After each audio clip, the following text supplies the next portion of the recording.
Bien, shalom para todos, amigos del Morelia, el Centro Educativo Shores en la ciudad de Cleveland, Ohio. Una clase más del Centro Educativo Shores. Estamos en una serie maravillosa, una serie que se titula Los rollos del Mar Muerto, el Mesías antes del Cristo. ¿Cómo es eso? Bueno, ¿cómo es que antes de Jesús o antes del Cristo de Pablo ya hay un Mesías? ¿Cómo es eso? Bueno, estamos hablando de la literatura de los rollos del Mar Muerto, estamos hablando del Maestro de Justicia cuyos himnos o salmos de agradecimientos, conocidos como Jodayot, es el tema de nuestro segundo curso, y la mesianología y la escatología, los eventos, las percepciones del fin de esta literatura que va a servir de proto-teología probablemente para luego el cristianismo posteriormente, mucho más tarde. Y estamos ya matriculando estudiantes, comenzamos en 2 semanas, estamos terminando, por cierto, mañana es la última clase del primer curso, el cual está grabado con todas las asignaciones, el certificado, con todo, así que todavía aquellos que deseen matricularse y también tener la primera parte por tan solo $50, tienen 4 miércoles de 2 horas cada miércoles, tienen un PDF, tienen montones de videos, tienen un libro de texto. Es un curso maravilloso, no se lo pierdan, la primera parte o la segunda parte o ambos, ¿no? Así que vamos a estamos sobre la serie de cuáles son las creencias mesiánicas del Mesías más importante, que es el sacerdotal, el aspiracional del tiempo futuro, el cual se divide en dos. El primero es el guerrero y sufriente, que es el de Isaías 53, el de Zacarías capítulo 12, el de Isaías también capítulo 57, 59, es el poema también de la colección del Mesías sufriente. Ese es el Ben Yosef y tiene que ser de la tribu de Efraín, no de la tribu de Yehudá. Y luego tenemos el Mesías, lo que decimos el Mesías rey, el Mesías que viene a formar un mundo de justicia, el que tanto el cristianismo espera o dice que vuelve, lo cual eso no aparece en ninguna parte de las escrituras hebreas, de que el Mesías judío venga y luego regrese. Con eso nada más hay serios problemas en afirmar que el Mesías ya llegó, porque no hay tal cosa en las escrituras hebreas como que el Mesías tiene que regresar. Eh, pero luego tenemos el Mashiach que vamos a ver ahora. Vamos a ver qué estaba en la mente de Isaías 53, del Deutero Isaías, el segundo Isaías, que es quien escribe esta colección de estos 4 poemas, incluyendo el último poema, que es Isaías 53. Ahora, eh, vamos a ver lo que estaba en la mente de grandes eruditos como Sadia Gaón, y por qué Sadia Gaón afirma y compara que Isaías 53 está haciendo referencia mayormente a Jeremías, o al menos lo tiene en mente. No sabemos quién es el siervo sufriente, no sabemos quién escribió ese poema, sabemos que fue el segundo Isaías, que fue en el exilio babilónico, no antes de la destrucción del templo, que el poema está en tiempo pasado. ¿Quién ha creído a nuestro anuncio? Que habla de las muertes del Mesías. No dice y en su muerte, dice en sus muertes, es lo que dice el hebreo. Dice que tiene que tener hijos, porque dice que usa la palabra zerá, que verá el fruto de su semilla. La palabra que usa es zerá. Y no, los Mesías, las tipologías de Mesías no mueren, que es David, es salvado por Dios, Daniel, salvado por Dios, José, salvado por Dios.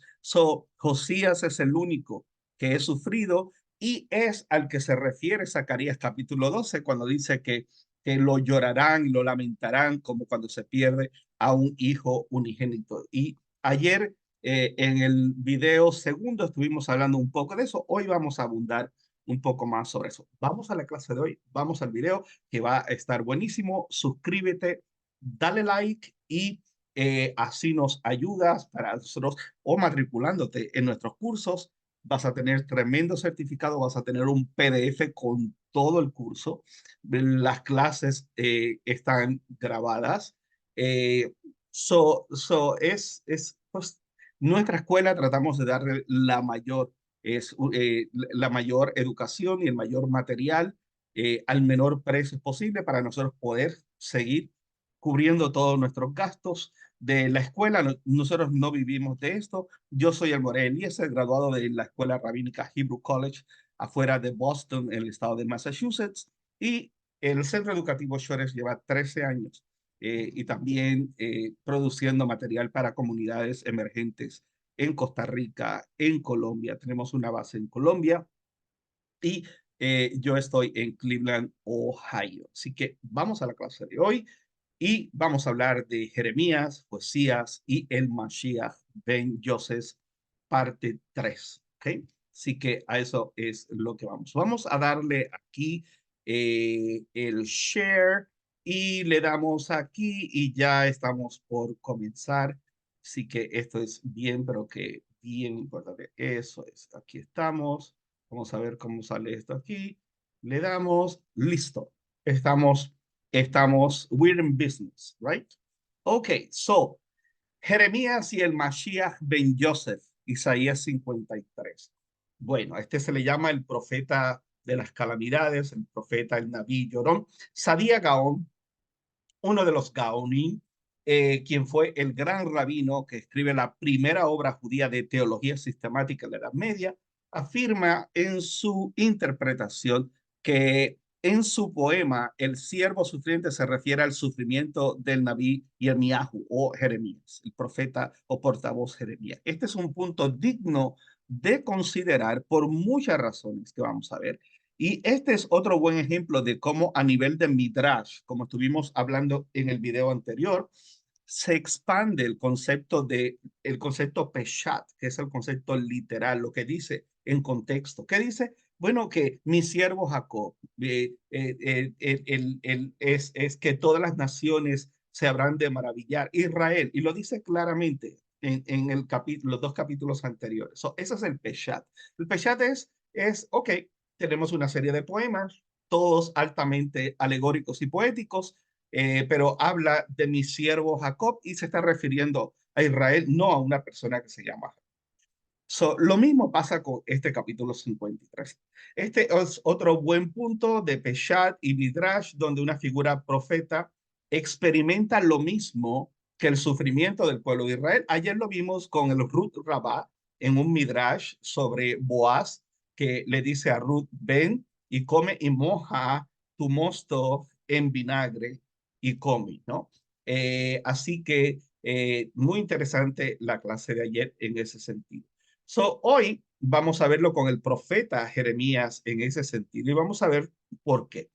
Bueno, por 40 años, esto es sumamente significativo, por 40 años, Jeremías sufre aflicción sobre aflicción, rechazos, golpes, es lanzado, es herido, es echado en un pozo, es enterrado vivo, es rescatado por Dios y huye hacia Egipto, donde muere, aún lejos de su pueblo, y es varón experimentado en quebranto. Lo que no se aplica, y no estoy haciendo ningún ataque al cristianismo, solamente estoy haciendo comparaciones. Cuando vemos los evangelios, el ministerio de Jesús, eh, todos los evangelios, en la enorme mayoría, a quien le echa la culpa después es a las autoridades y a los judíos.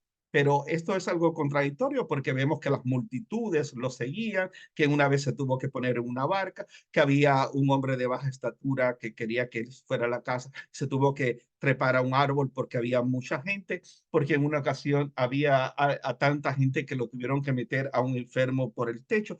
A lo largo de todo el ministerio, vemos que Jesús ni ha sido quebrantado, ni ha sido solamente un caso que dice que fue y leyó del rollo del libro y que lo querían porque dijo hoy, apenas de eso. Ahora, imagínense en dos o tres experiencias comparadas con 40 años de sufrimiento y de aflicción, de rechazo por las transgresiones de su pueblo, lo cual no aplica en el caso de las multitudes que seguían en la y la entrada triunfal después, imagínense, de su ministerio, entre otros ejemplos. Al final de su ministerio entra en un burro y le ponen palmas y todo, según los evangelios.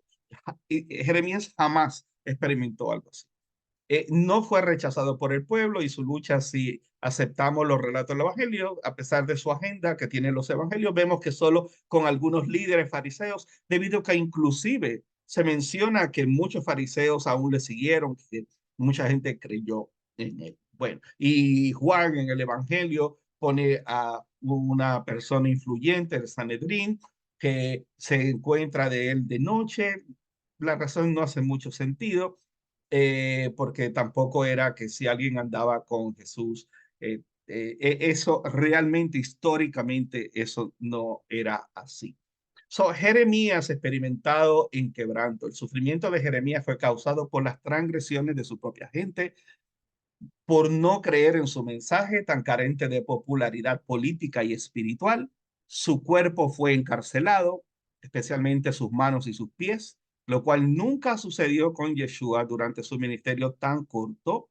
Y no se puede comparar 3 años de no sufrimiento hasta la última semana que llega a Jerusalén y se pelea con los líderes, y pues supuestamente eso es suficiente para que lo lleven ante Roma y lo acusen de que es el rey de los judíos y los romanos lo acusan.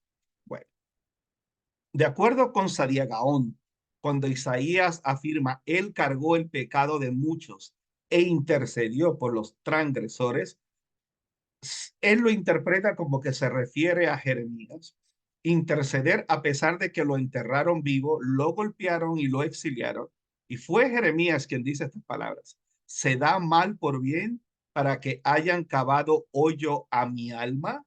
Acuérdate que me puse delante de ti para hablar bien por ellos, para interceder por ellos, para apartar de ellos tu ira. Jeremías 18:20.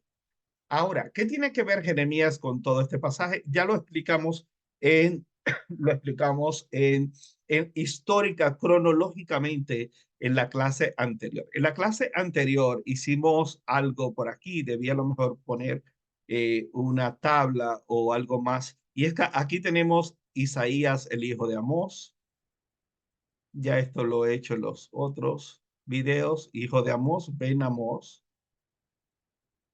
Y este es el primer Isaías. Luego pasan 100 años y es que viene Jeremías. Y Jeremías ve la destrucción del templo y de la ciudad. Y esto es el exilio babilónico. Y es en medio de todo este tiempo que el deutero Isaías, el segundo Isaías, que comienza en el capítulo 40 y llega hasta el capítulo 54, y es quien escribe esta colección de poemas del siervo sufriente. En este periodo, este, este escritor conocía la vida de Isaías y el sufrimiento de Isaías. Y por eso es que varios eruditos y Sadia Gaón afirman que este sufrimiento de Jeremías estaba presente en la mente del escritor de Isaías 53. Y esa es la razón, porque cronológicamente este evento es cercano relativamente a este. ¿Ok? Y no estamos hablando de este Isaías de Amos. Y luego hay otro tercer Isaías que llega hasta el final, ¿no? Desde el capítulo 55 en adelante, como hasta el capítulo 65 por ahí. ¿Okay? Bueno, so, eso es realmente muy importante. Este pasaje es lo que hizo Jeremías por el pueblo en medio de su sufrimiento, y en este sentido fue un salvador, no para perdón de pecados, fue alguien que eh, pidió, ¿no? Pidió a Dios por el pueblo, quien pedía que fueran redimidos, y ya luego al ver que el pueblo no escuchó, pidió justicia a Dios por tantos años de predicar y ver que el pueblo no se arrepintió y todo lo que le hicieron a él, todo el mal que le hicieron a él. Este punto es importante debido a que ni el pueblo judío ni el gentil se arrepintieron de sus caminos como resultado del ministerio de Yeshua. En el caso tampoco de Jeremías, tampoco fue así. El templo fue destruido en el año 70. Luego hubo una otra revuelta y esa revuelta causó que le cambiaran el nombre a Jerusalén, a la Capitolina, Elia Capitolina, e hicieran un boulevard y la consagraran a Júpiter, terrible, y que le cambiaran el nombre a la tierra de Israel, terrible, a la provincia siríaca filistea. Y esto surge con Adriano en el año 134 y 135, donde Bar Siva y el rabino Akiva son muertos igualmente, ¿no? Y este básicamente es el fin de la esperanza mesiánica y de la nación hasta el 1948, mayo, donde se reconoce el Estado de Israel. ¿Okay? So, esto es realmente qué sucedió con la ciudad, no templo, nombre distinto, consagrada a el paganismo y así sucesivamente. ¿Okay? Y las naciones no judías continuaron siendo el imperio poderoso religioso de Roma se convierte en un imperio religioso, el imperio político, perdón, se convierte en un imperio religioso. Eso es sumamente importante. Eso fue realmente lo que se logró y eso fue lo que sucedió, ¿no? Ahora, esto que ustedes ven aquí es Jerusalén y esto es lo que queda. Esto es lo que queda de lo que acabo de mencionar. Estas murallas, esto era una avenida muy larga y era un boulevard lleno de negocios de un lado y del otro. Lógicamente, pues ahora no es así. Esto es lo único que queda de esa ciudad dedicada a Júpiter y llamada todo Jerusalén, se le cambió el nombre y los judíos no podían ingresar ahí, eh, con excepción del día de Yom Kippur para llorar. Así que esto que queda aquí es muy importante y no sé si ustedes sabían eso o habían visto esta parte, porque cuando la gente va a Israel como que no le pone mucha importancia a esto y esto tiene muchísima importancia, ¿no? Luego tenemos el proceso de intercesor de Cordero de Dios, lo cual no es el animal vicario que lleva nada, ningún pecado ni nada. Eso es un error de Juan. El animal al cual se le transfieren los pecados del pueblo una vez al año no es sacrificado y es un macho cabrío y es enviado al desierto para hacer. Y si no muere en el desierto, entonces se despeñaba por un barranco en el desierto. Y esto es importante, cortado de la tierra de los vivientes. Bueno, aún el último verso de Isaías 53 muestra el carácter de intercesor del siervo sufriente, lo cual no es poder salvífico, es el rol de intercesor sin conocer el resultado de lo que la gente haga en ese aspecto futuramente. So, eh, tenemos esta idea falsa de que Jesús vino o el Cristo, yo le llamo el Cristo, no le llamo Jesús, porque esto es el Cristo de Pablo, eh, y vino para morir por los pecados de la humanidad y para redimir la humanidad y salvarlos. Eso no aparece en ningún lado de las escrituras hebreas, en ningún lado aparece eso. No se está hablando de salvación, se está hablando de intercesión con la esperanza de que así como el pueblo lo hizo ante la muerte de Josías, eh, pueda haber un evento de dolor y así como lo va a haber en el futuro, en el tiempo final, pues eso es lo que se espera también de en Midrash, alegóricamente, simbólicamente, que sea una invitación hacia el arrepentimiento. pero yo era como un cordero manso. Este es Isaías, perdón, Jeremías. Pero yo era como un cordero manso llevado al matadero y no sabía que tramaban intrigas contra mí, diciendo, destruyamos el árbol con su fruto y cortémoslo de la tierra de los vivientes para que no se recuerde más su nombre. Ahora mira lo que dice Isaías 53:7. Angustiado él y afligido no abrió su boca, manso, y era un cordero manso. Como un cordero fue llevado al matadero, un cordero manso llevado al matadero, y como oveja delante de sus trasquiladores, enmudeció y no abrió su boca. Por cárcel y por juicio fue quitado, y su generación, ¿quién la contará? Esta palabra que está aquí, esta es una terrible mala traducción porque ayer lo dije y lo vuelvo a repetir por si no han visto el segundo video. Aquí la palabra es será y será es traducido como esperma, como decir la esperma del hombre, de eh, los espermatozoides que son creados en los testículos y luego corre hacia la próstata con el líquido prostático y luego es eyaculado. Y esa es la semilla de la vida del hombre, ¿no? Eso es la palabra que usa aquí. Y su generación, ¿quién la contará? Pues los que creen en la teología cristológica de Pablo dicen que esto es la iglesia y la gente que va a creer en Jesús. El problema que hay con eso es que será en toda parte de las escrituras. Esto no se compromete con nada. Esto significa realmente, literalmente, semilla. Y la semilla o de un fruto literal o de el ser humano del hombre. En este caso está hablando de la semilla de la persona. ¿Ok? Dice, por cárcel y por juicio fue quitado y su generación, ¿quién la contará? ¿Ok? Ahora, ¿por qué sabemos que esto está hablando de Israel? Bueno, porque habla de las muertes, y eso ya lo vimos, pero probablemente lo vamos a volver a ver en esta clase.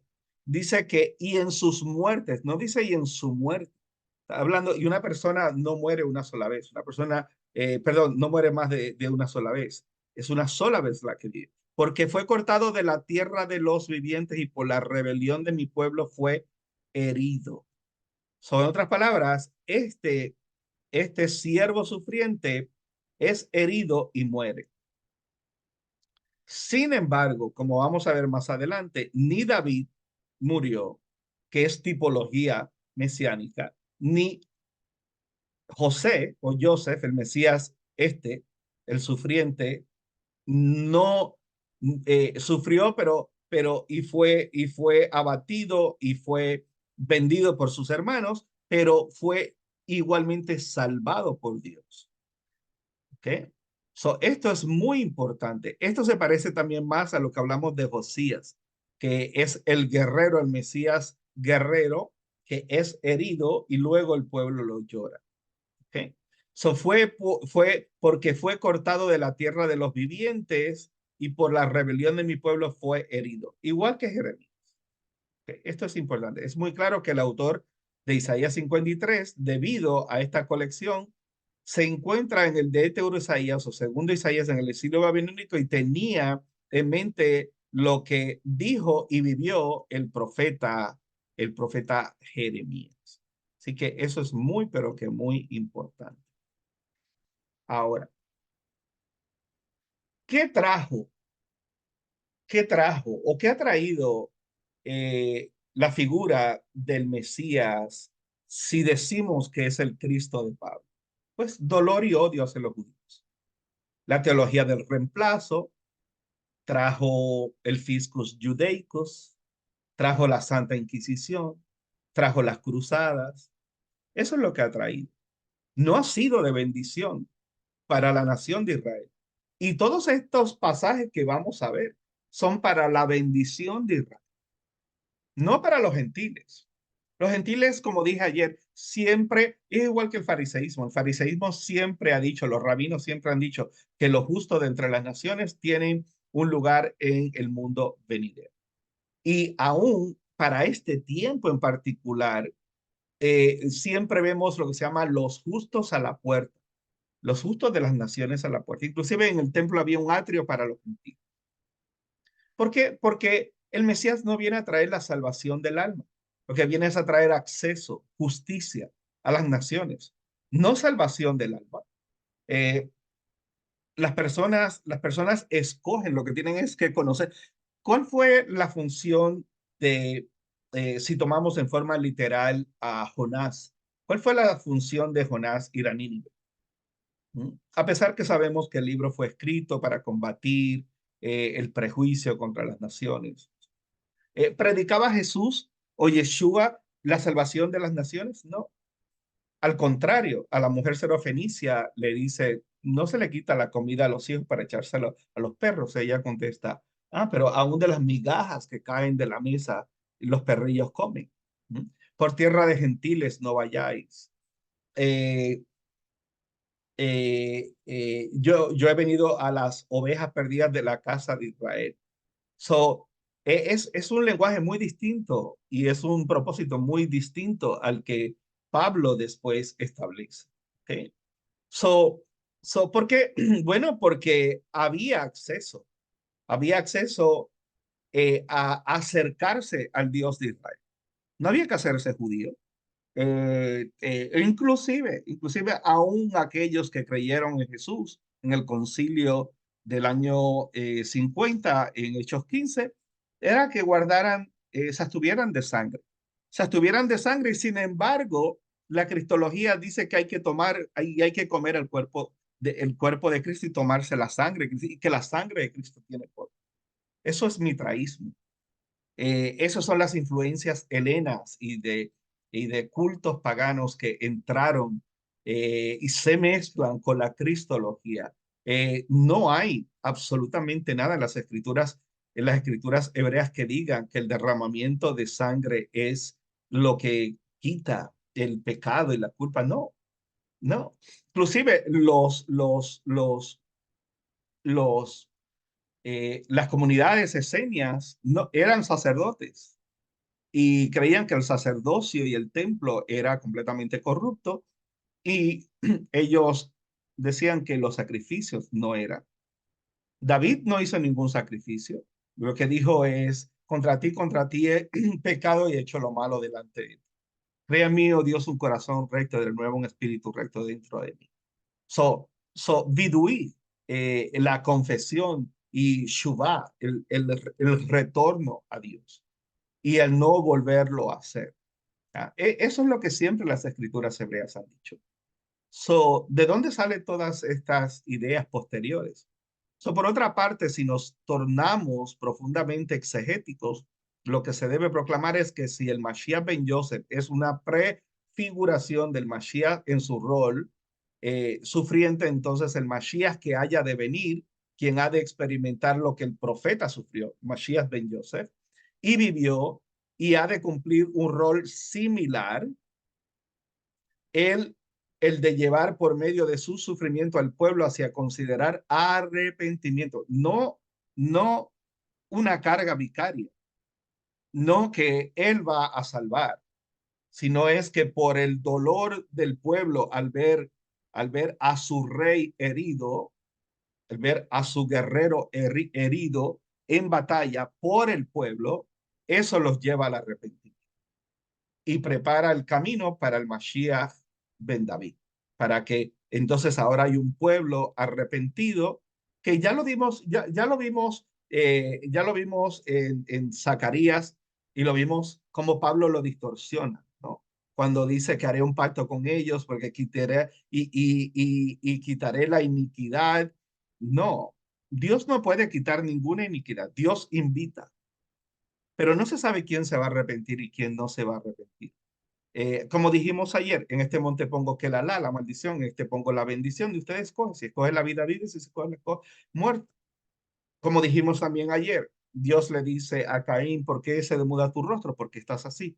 El mal toca tu puerta y si tú le abres, se enseñoreará de ti, pero tú puedes conquistar. El padre no será responsable por los pecados del hijo, ni el hijo por... No, cada uno es responsable por lo suyo. Dios provee el sufrimiento y este líder que es tan amado y es tan seguido en el pueblo y cuando es herido de muerte, entonces el pueblo sufre y el pueblo recapacita. Es como cuando en Israel, ahora con Gaza, y cuando mueren niños y cuando hay rehenes, el pueblo se compunge. ¿Ah? Y la gente entonces no está haciendo otras cosas, la gente está enfocada en lo corto que es la vida y en la importancia de buscar a Dios. ¿Mm? So, ese es el contexto de Isaías 53 y es el de que vamos a ver a lo largo de todo esto. Y tiene que ver con el rol que hizo Jeremías en forma de midrash. So, sin embargo, el pueblo judío no identificó las credenciales mesiánicas, como fue con Josías. Con Josías se dieron cuenta que era un Mesías. ¿Por qué era un Mesías? Bueno, porque era un rey de la casa de Israel y era un rey justo y fue el rey que invitó a las tribus del norte a participar del Ceder y dice que fue el Ceder de Pesach más grande que se hizo. Muchas familias se mudaron hacia la tribu de Yehudá. ¿Mm? Y fue el rey que consiguió el rollo de la ley de Dios y que trajo de nuevo las reformas espirituales y la gente lo amó y no tenía aún ni 40 años. Fue a guerra contra Egipto, un flechazo vino, lo hirió y murió herido de gravedad en la ciudad, en Jerusalén. Y la gente lo lloró como se llora a primogénito. Y eso es una tipología de lo que habla en Zacarías que va a suceder con el Mashiach sufriente. Ese Mashiach sufriente no ha venido porque ese Mashiach sufriente es para el tiempo final. Ese Mashiach no puede ser Jesús en lo absoluto, porque tiene que ser un guerrero, no un pacifista. ¿Ah? Y tiene que ser herido en combate y es en el final de los días. Eso lo vamos a ver. So, el sufrimiento del Mashiach ben Yosef es representado por dos elementos escatológicos, escatón, los eventos del tiempo final. El de Josías es algo que mira después a una repetición en el futuro y Jeremías en Isaías 53. So, como esto es Midrash, es algo simbólico donde el escritor está pensando en Jeremías y está pensando en Josías y en el sufrimiento y lo que ambos de estos, es una mezcla de ambos, lo que ambos significan para que el pueblo recapacite por el sufrimiento de estos dos. Pero luego en la escatología lo vamos a ver en el futuro, en el tiempo final, otra vez se va, y así es todo el Tanaj. El Tanaj es mirando a eventos que sucedieron con el fin no de profetizar, sino de ser un tipo, de ser una prefiguración de un evento que se quiere resaltar. Isaías 53 es una tipología, no un cumplimiento. Isaías 53 no es para que se cumpla. Isaías 53 estuvo en el pasado, no es para el futuro. Y si tomamos el pasaje de Isaías 53 teológicamente como una tipología del Mashiach, entonces tanto la misión como el rol de Jeremías es la base para las credenciales del Mashiach que haya de venir el Ben Yosef. Y voy a hacer aquí esto porque si no la gente se puede confundir. So,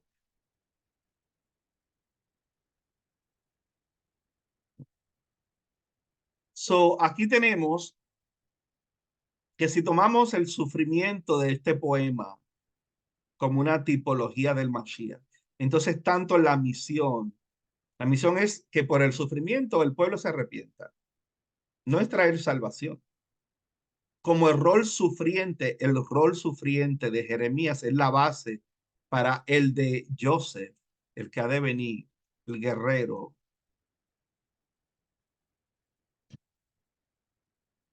En otras palabras, el Mashiach no sería un cumplimiento de Isaías 53 debido a que los elementos que se pronuncian en este capítulo hacen referencia al sufrimiento real de Jeremías.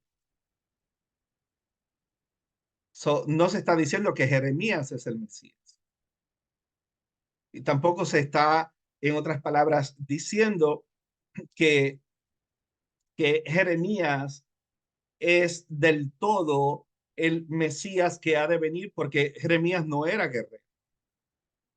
Pero en el sufrimiento de Jeremías es similar y es llevado como oveja al matadero y es cortado de la tierra de los vivientes y no abre su boca. Vamos a ver elementos de este poema que tienen que ver con Jeremías, que lo vio el rabino Sadia Gaón de forma muy clara, pero también vamos a ver elementos también de Josías en la escatología, no en Isaías 53. Ahora dice, por tanto, para comprender al Mashiach hay que primeramente considerar el ministerio, vida y sufrimiento del profeta. ¿Qué profeta? Jeremías. ¿Qué Mashiach? El Ben Yosef. Miren lo que dice. ¿Qué Dios le dijo al profeta Jeremías? Esto es ahora Jeremías. Ellos han de luchar contra ti, pero no han de prevalecer contra ti, porque yo estoy contigo, dice el Señor, para salvar.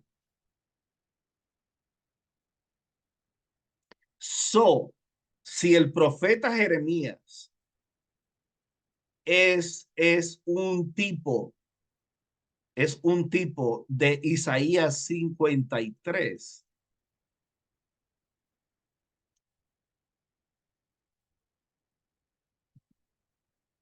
entonces tenemos que considerar que las credenciales y lo que le pasa a Jeremías le debe de pasar también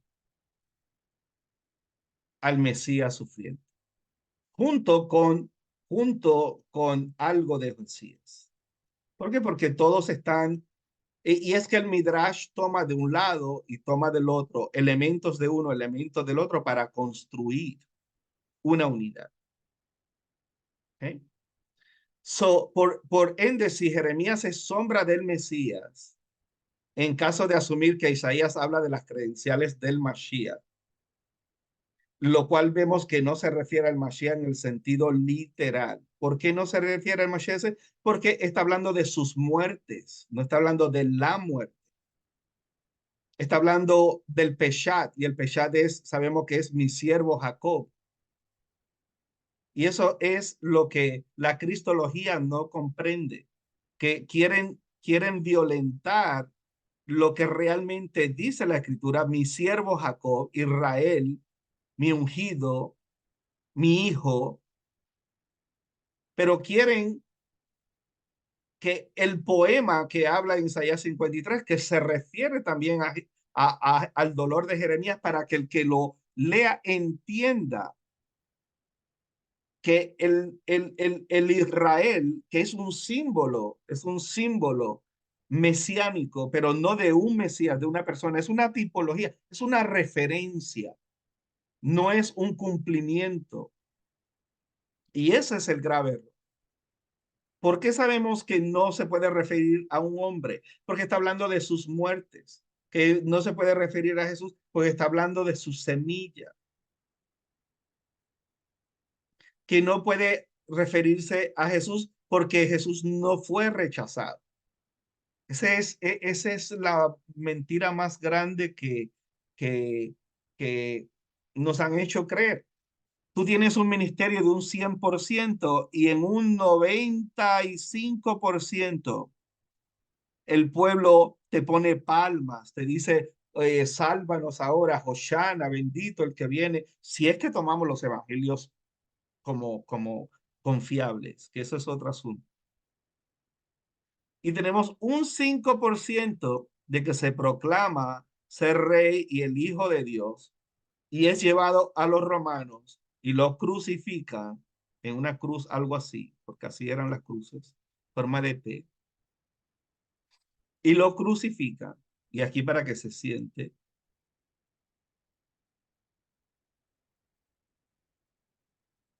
Y este 95% que lo han aceptado y las multitudes, la multiplicación del pan y los peces, la vez que la gente empujaba y la mujer del flujo de sangre. Es que hay tantas y tantas y tantas veces que el pueblo no lo rechazó. Todo lo contrario a Jeremías. La gente no piensa en eso. Entonces lo que sucede a Jeremías tiene que sucederle al Mashiach. ¿Qué le tiene que suceder? ¿Quién es este Mashiach? Bueno, este Mashiach en forma de Midrash es una alusión a lo que le ha sucedido a Jeremías. ¿Cómo sabemos eso? Porque se repiten versos completos como si fueran casi copias de este poema en el libro de Jeremías y porque Jeremías vivió antes que el escritor de este poema. Es todo que todo tiene que encajar, no porque es poesía, no porque hace alusión a un pueblo bajo un nombre, Jacob, y habla de situaciones de Jacob como si fuera un hombre, pero es lo que le pasa a un pueblo, a la historia de un pueblo, ¿ok?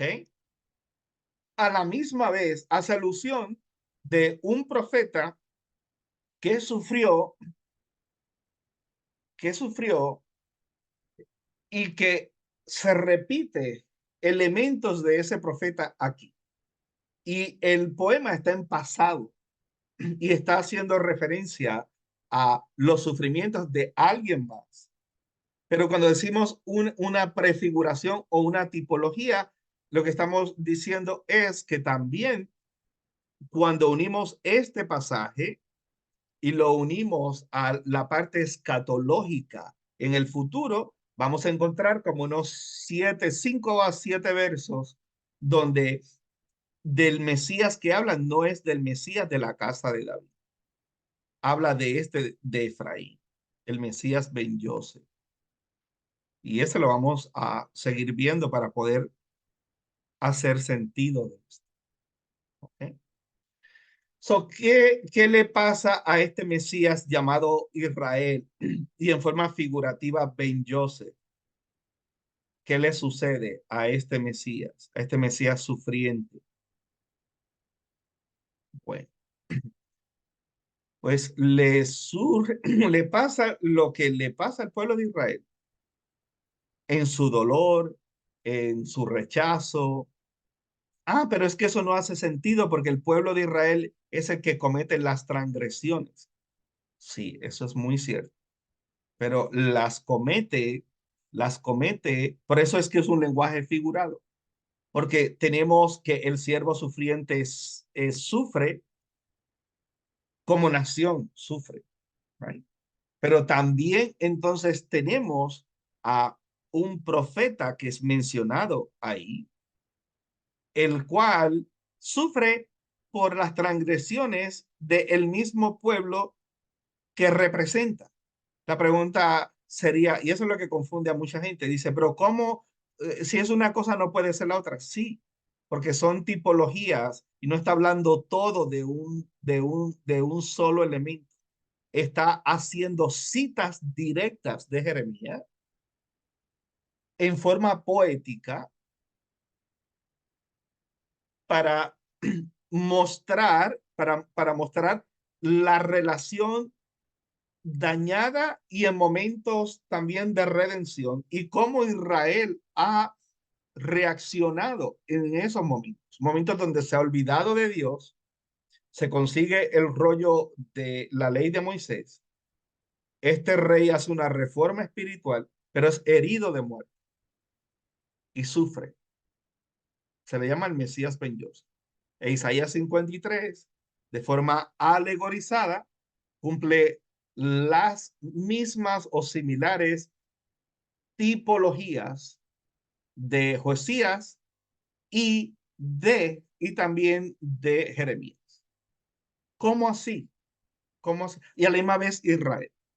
Porque se está hablando en forma figurada de un pueblo, de sus sufrimientos y de las motivaciones que lo llevan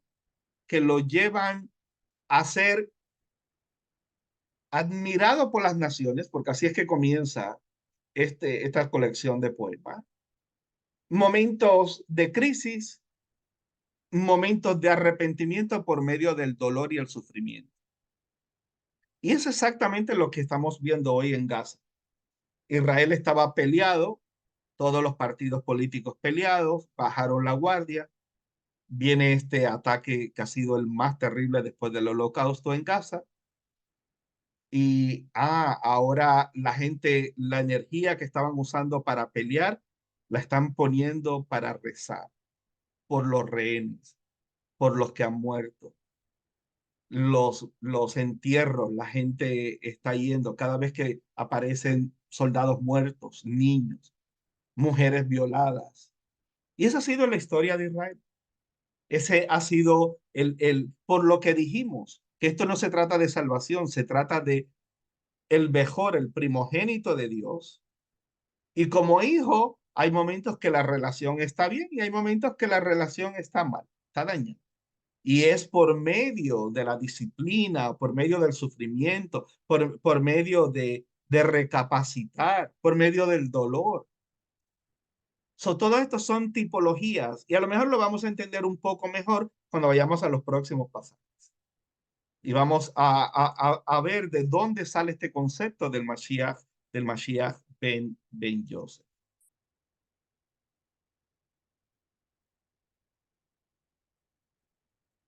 El pueblo fue al rey Sedequías y solicitaron sentencia de muerte sobre Jeremías. Sin embargo, el profeta no protestó, enmudeció y no abrió su boca. El profeta Isaías conoce este evento, el deutero Isaías debe de haber puesto ahí, y exalta a Jeremías afirmando que no protestó y no estuvo voluntariamente dispuesto y que estuvo afirmando que no protestó y que estuvo voluntariamente dispuesto a entregar su vida por él. El problema con las tipologías mesiánicas aplicadas a Jesús o al Cristo es que tanto José en Egipto, como David, como Jeremías, como Daniel, todos fueron intercesores, todos sufrieron profundamente por su fidelidad a Dios. Y todos son ejemplos del Mashiach ben Yosef, Midrash, simbólicamente. Pero todos, a diferencia de Yeshua, no murieron en manos de sus enemigos y fueron liberados por Dios. Inclusive el nombre de Yeshua significa que ya salva, Yud Hei Vav Hei salva, que Él es salvación, no, no Yeshua. Dios es salvación, Él es salvación. No es en referencia a un hombre llamado Yeshua, todo lo contrario, a que ya es salvación. Esto es afín con el ejemplo de todos los antes ya mencionados, quienes fueron salvados por Dios, menos Yeshua en la tipología que hace la cristología sobre su vida y ministerio. Claro está que luego va a justificar su muerte por medio de que era necesario que muriera para salvar la humanidad. ¿Dónde aparece eso? De que el Mesías, de que el Mesías judío tiene que salvar al mundo de sus pecados. ¿Dónde sale eso? Está hablando del pueblo. Y cuando se habla de los pecados del pueblo y del sufrimiento con el fin de traer arrepentimiento, es del pueblo de Israel. No de una muerte vicaria para salvar la humanidad. Nadie puede salvar la humanidad. Ahora mismo, en 2000 años, tenemos 7.000 millones de personas en este planeta y solamente 2.000 personas, 2.000 millones, perdón, de personas. Tenemos 5.000 millones, la gran mayoría, no van a creer en Jesús. Jesús no murió por los pecados de la humanidad. No, porque es que no tenía que morir por los pecados de la humanidad. Nadie tiene que morir por los pecados de la humanidad. El hombre lo que necesita es conocer la ley de Dios, los mandamientos de Dios, las leyes no ágidas fundamentales de de la vida y del orden y de los valores. Porque esta idea es únicamente paulina, de que el hombre, por cuanto todos pecaron y están destituidos de la gloria de Dios. ¿Destituidos de la gloria de Dios? No. El ser humano es creación de Dios y Dios es Dios de todos o no es Dios de nadie. Dios no, las cosas no funcionan así. Ese no es el propósito de Dios. Jonás no fue a Nínive a hablar salvación, fue a hablar la Torá.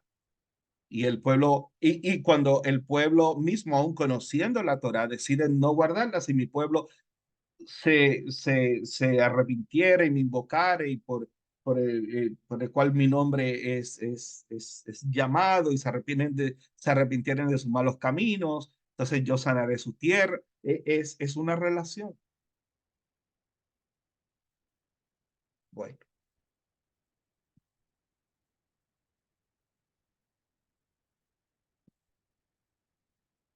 comparaciones relacionadas de estos Mesías. Son tres Mesías.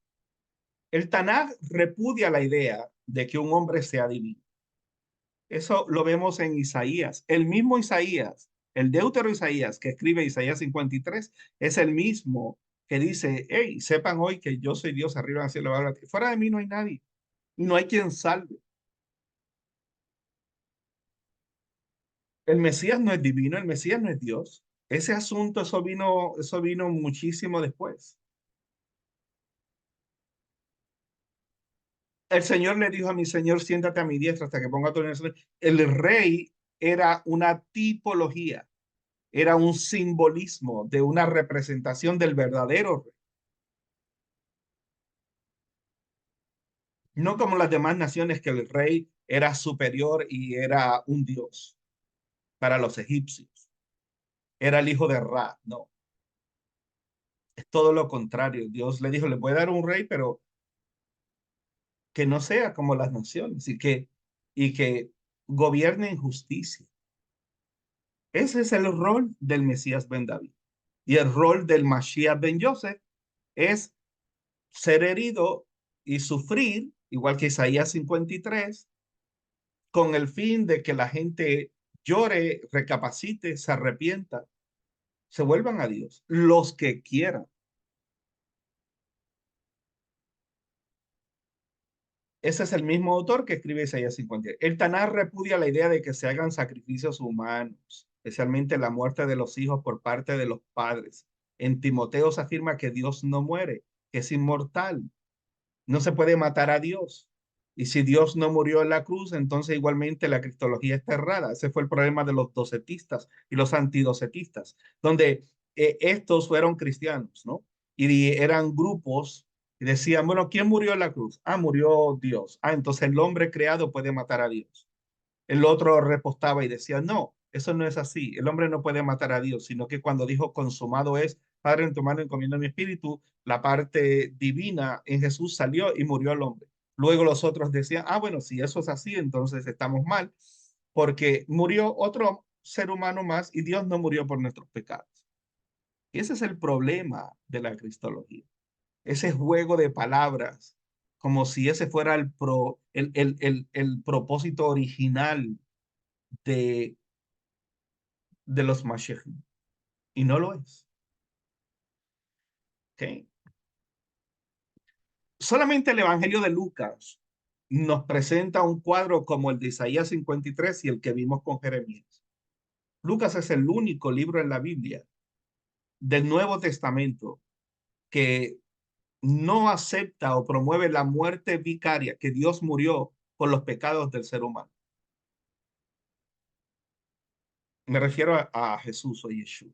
Y narra de acuerdo con el sentido del sufrimiento que provoca arrepentimiento, no un sacrificio vicario. Sin embargo, en copias tardías de Lucas se le añadió al Evangelio dos versos, dos versos. Y si ustedes no creen esto, vayan a las Biblias y busquen las notas y busquen el capítulo 22, a ver qué dicen los comentarios del capítulo 22 de Lucas. versículos 19 y 20, que fue añadido mucho después por los escribas, porque no concordaban con Mateo y con la teología de Juan y con la teología paulina, que decía que Jesús había muerto por los pecados de la humanidad, haciendo referencia a Isaías 53. So, la iglesia tuvo que añadir dos pasajes en Lucas, que son los de que coman mi cuerpo, este es mi cuerpo que por vosotros he partido y esta es mi sangre. Eso es mitraísmo. Dios repudia. Una de las cosas que en el concilio de Hechos 15 se le prohíbe precisamente a los gentiles es, dice que se abstengan de sangre.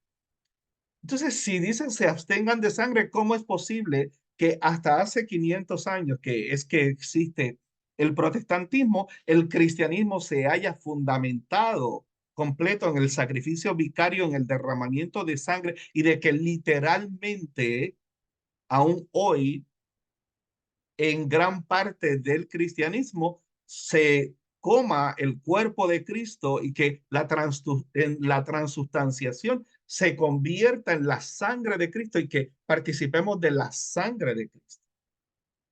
Ah, no, pero que es que eso no es literal. Oh, sí, eso ha sido literal por 1500 años, de 2000 años de cristianismo.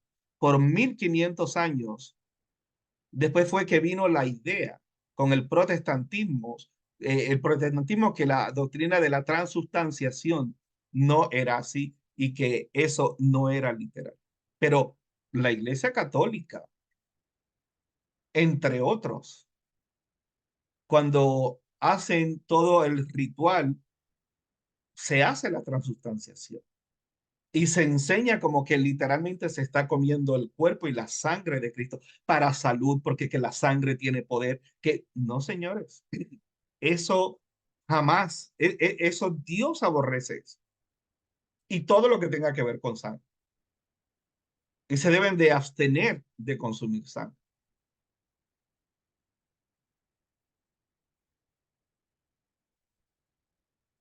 El Tanaj hace un llamado a tomar responsabilidad por las acciones espirituales que cada persona decide hacer. Y esto lo vemos desde Caín hasta el final de los profetas y la literatura de los rollos mal muertos. Y Ezequiel 18, todo el capítulo trata de esto. El Tanaj presenta como abominable tomar sangre. Este es otro punto, y ya esto lo hablamos. Pero miren lo que dice. Jucat Olam dice que es un estatuto perpetuo eterno. En Levítico se afirma que es Jucat Olam. En otras palabras, es abominable al Creador porque en la sangre está la vida y ese estatuto perpetuo eterno en la provisión de consumir sangre. Eso es puro mitraísmo, puro mitraísmo. Y esto de que la sangre aplica y la sangre de Cristo tiene poder, todo eso son tipologías y que el cordero y la sangre puesta en el tintel, eso era solamente un símbolo para marcar. Las escrituras hebreas condenan completamente eso.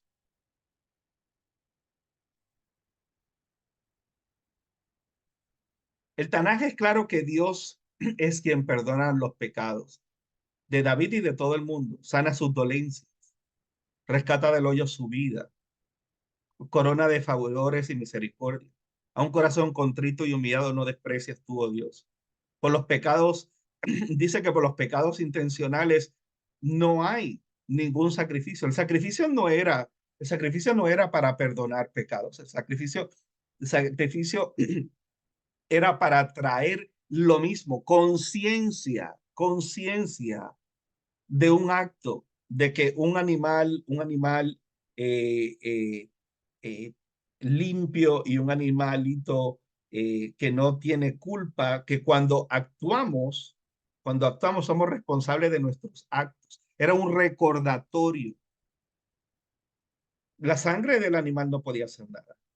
La sangre de un hombre menos que sacrificios humanos completamente prohibidos por las escrituras hebreas en todos los tiempos.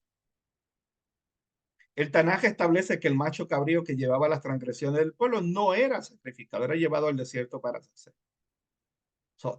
Todo eso ya lo hemos hablado. Y aquí voy al final, voy a dar estas citas. Segunda de Samuel es la promesa del reino de David. Y este es el Mashiach davídico. Y este es de que habrá un trono eterno y que nunca faltará un rey. Estos son profecías aspiracionales. ¿Tenemos hoy un rey, un Mashiach? No. ¿Es Jesús el rey de Israel? No. Eh, ¿Tuvo Yeshua ya dijimos las razones por qué no? Roma estaba en el poder, no, por eso es precisamente que viene todo este invento del rapto y del arrebatamiento y de que la iglesia sube y está por una semana profética, pero a los 3 y medio, entonces, que aquí son las bodas del Cordero, arriba y abajo está el anticristo, pero todo está bien, a la media semana rompe con Israel el anticristo y esto es la gran tribulación. Y aquí solamente los que se quedaron son salvos si le cortan la cabeza y estos son los que han manchado sus vestimentas con la sangre del cordero y sus cabezas rodaron y entonces se acaba la semana profética de 7 años basado en Daniel 7 y Daniel 9 y entonces aquí este es el juicio de Cristo, del tribunal de Cristo, esta es la boda de los corderos, esto no hace ningún sentido.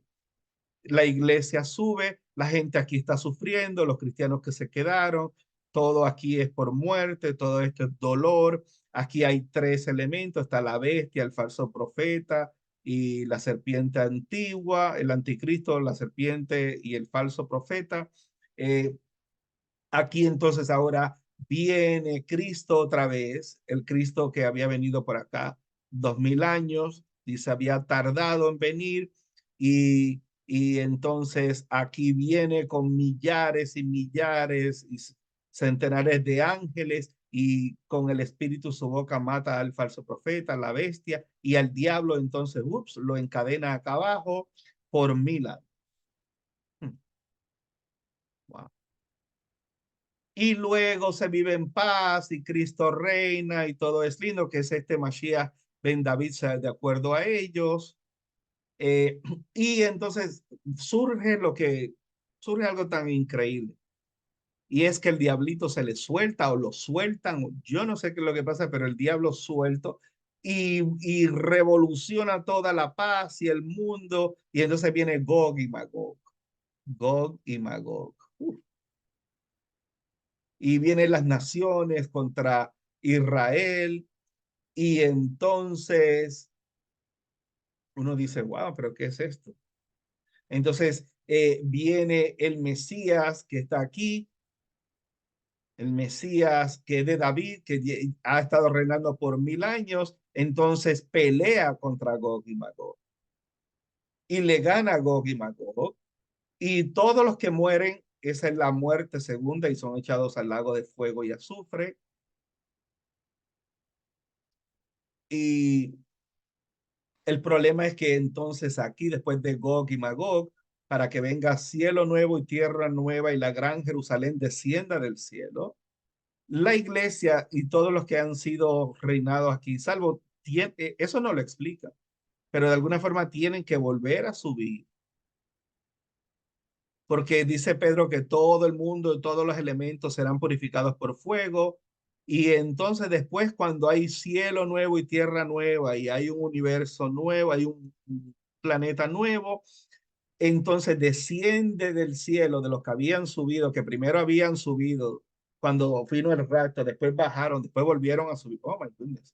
Después ahora vienen en una gran nueva Jerusalén que es casi no cabe en el mundo y está suspendida y es rey por toda la eternidad. Oh my. Uf.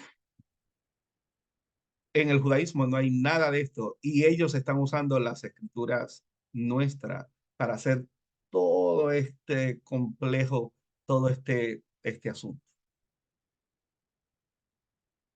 Bueno, Este rey está profetizado en Isaías 11, 2 y 3. En Oseas 3, 4 y 5 profetiza que no habrá rey ni sacrificios por largo tiempo, que es lo que estamos viviendo.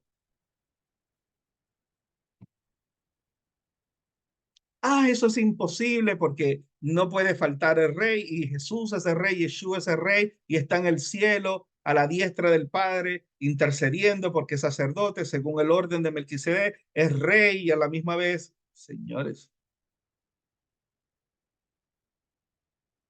no se sabe ni quién tan siquiera escribió el libro de Hebreos.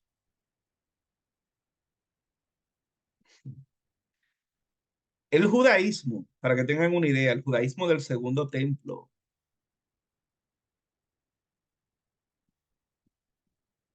nace como religión por primera vez, surge antes, antes, durante el primer templo, el de Salomón, Israel tuvo toda una evolución del concepto de Dios. ¿Okay? Y eso se llamó el tiempo de oro, the Golden Age.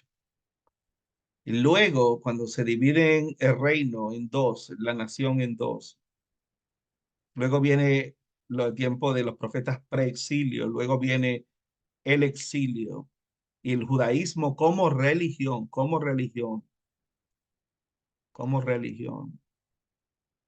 surge en el 515, cuando por decreto de Ciro, su nieto, ayuda a la construcción, y Nehemías y Esdras, es que surge toda la mayoría, surgen los salmos en el exilio babilónico y surge la mayoría de cosas que conocemos. Y de esta literatura que está acá, es escrita mayormente en este tiempo, no antes, en este tiempo.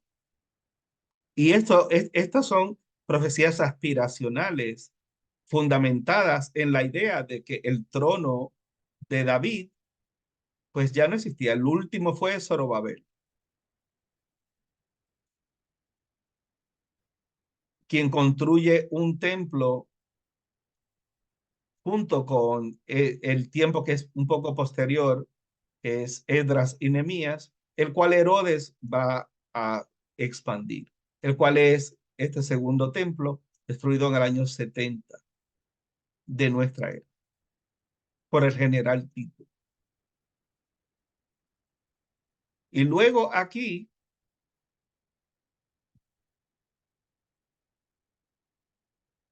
surge el judaísmo rabínico hasta el día de hoy. Y también después del 70 surge el cristianismo,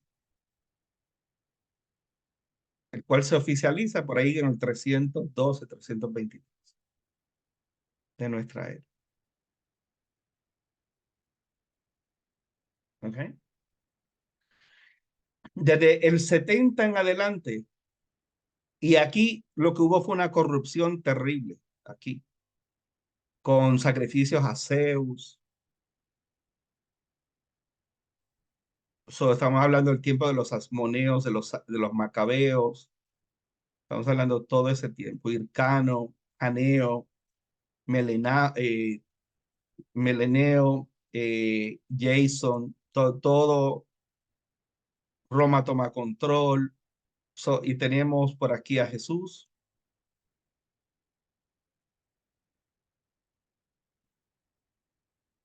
Luego tenemos en el año 70 la destrucción del templo. Luego en el 134 se pierde por completo toda esperanza mesiánica y la iglesia se declara con la teología de reemplazo el verdadero reino de Cristo.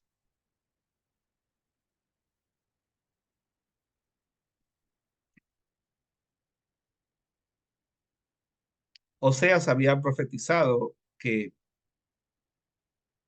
estaríamos larguísimos años sin sacrificios. Zacarías 12 profetiza que las naciones atacarán a Israel al final de los tiempos,